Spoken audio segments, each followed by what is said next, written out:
At the start of 2020, one of my goals for reading was to read more sci-fi, or at least give it a fair shot, just because it's something that I haven't read a lot of, and I know kind of there's a lot of parallels between the fantasy and sci-fi genres, so I had a pretty good idea that I would like it if I did give it a shot, and then it was just a matter of, one, fitting it into my reading schedule, into my TBR, because I had a few other books that I also wanted to read. And then the other thing was what book or series I wanted to give a shot. And I think it's kind of unsurprising that I came across Red Rising. It's it's a series that I had heard a lot about. A lot of people, are fairly positive about it. And it's also, if you can't tell, it's not like the biggest book in the world. It's only a little under 400 pages. And, the pages aren't terribly long either. So it's a pretty quick read, a pretty safe option, I figured, to give a shot at a genre that, I wasn't super familiar with. So I picked it up a few days ago. And I will say, the first, 100 pages of this book, I absolutely loved. I didn't know, I think it's just because I'm not as used to sci-fi world as fantasy world. So it was kind of... new to me. It was cool being placed in a futuristic world. You're on Mars, you very much feel that, it's very different from what I'm used to reading and kind of the worlds I'm used to experiencing, which mostly are, kind of medieval, like sword and shield and horses and stuff like that. But I will say, I don't think the only reason why I loved the first 100 pages is because I was new to sci-fi. I think Pierce Brown does do a really good job building his world, making you invest in the main character. That kind of brings me to my next point. One of the issues I had with this book, I don't even know if it's an issue.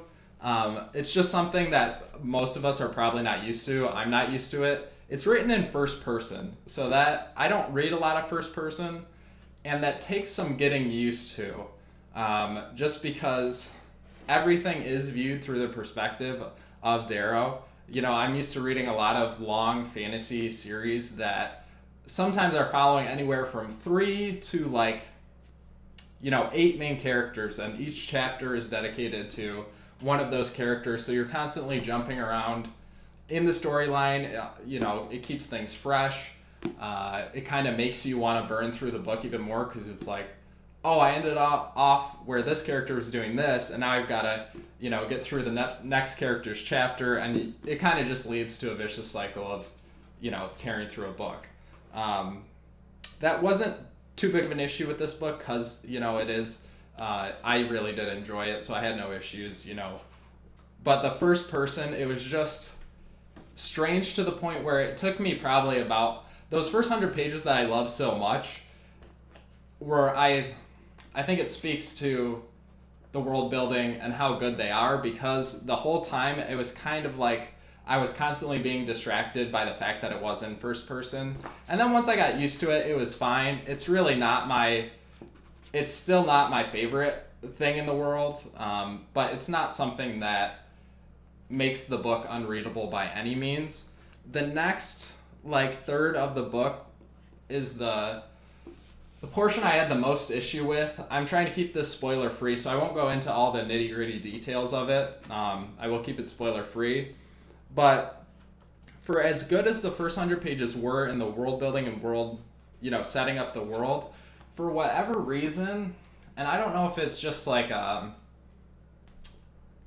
don't know if it was the character building with Darrow or what, but it just wasn't super captivating the next third of the book. I wasn't super invested in what was going on. And I don't know if that was just because it was kind of setting up the conclusion, and for whatever reason, it just didn't grab my attention. The scenario wasn't it wasn't super original, but I don't even think that was it either. I don't know if maybe I just wasn't as connected with Darrow and the surrounding characters as I would have liked to have been. But that was my biggest issue with the book, is just in the middle of it, it got not even you didn't feel like you were kind of slogging through it, because it is a shorter, quicker read. I think if the book was closer to 800 pages, I wouldn't have finished it. It's a very different book at that point, but when books slow down, obviously it's harder to get through them when the slowdown is a bigger chunk. But because of the conclusion, I knew was, just 100 pages away, I had no issues with just kind of powering through it. That's really my main issue with this book, was just, maybe you guys feel differently about it or will feel differently about it. It's definitely it wasn't bad enough for me not to recommend it. I still really did like it. And then the conclusion, I thought was great.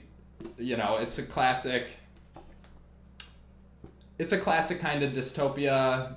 You have this lower class, very well-defined lower class of people.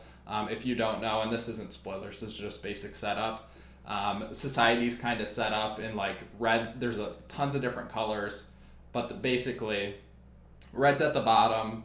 The main character Darrow is part of the reds, and then golds are at the top. And you can tell the whole trilogy is kind of leading towards Darrow kind of like leading a rebellion of the reds against all the other colors, but especially gold. And the ending, I really enjoyed the ending of it. You can kind of see the direction where the series is going. I definitely want to pick up Golden Sun, which is the next entry in it. So I'm still excited to see where this Pierce Brown takes the series. And from everything I've heard, the next books are way better than Red Rising. And like I said plenty of times, I still enjoyed this book. It was still a good read. I think it's a pretty good introduction into sci-fi. Now, it's not the most original concept in the world. You can definitely see some Hunger Game elements in the book. Not even some elements. You can definitely see why it's compared so heavily to Hunger Games. Maybe that has some of the reason why I struggled in the middle of it. I kind of knew that was coming, and the idea wasn't original enough to captivate me. The whole setup, just because it's something I've been exposed to before, I knew was coming, and it wasn't written, in such a way that I didn't care about that. Maybe I think if I had no exposure to Hunger Games, I probably would have been more captivated by the middle of the book, if the idea was a little bit fresher. So that is something to keep in mind when you pick this book up, or if you are going to pick this book up. Just be wary of that. But by and large, I definitely recommend this book. If you're not super into sci-fi, from my experience, I think it's going to be a good starting place. Like I said, the books are quick reads. They're fun. You want to find out where it's going, how's it going to end. Definitely makes you want to pick up the other books in the series. And like I said, the books just get better from what I've heard anyways. So I'm excited to continue on with it. But overall, I would recommend Red Rising if you're looking for a good sci-fi book.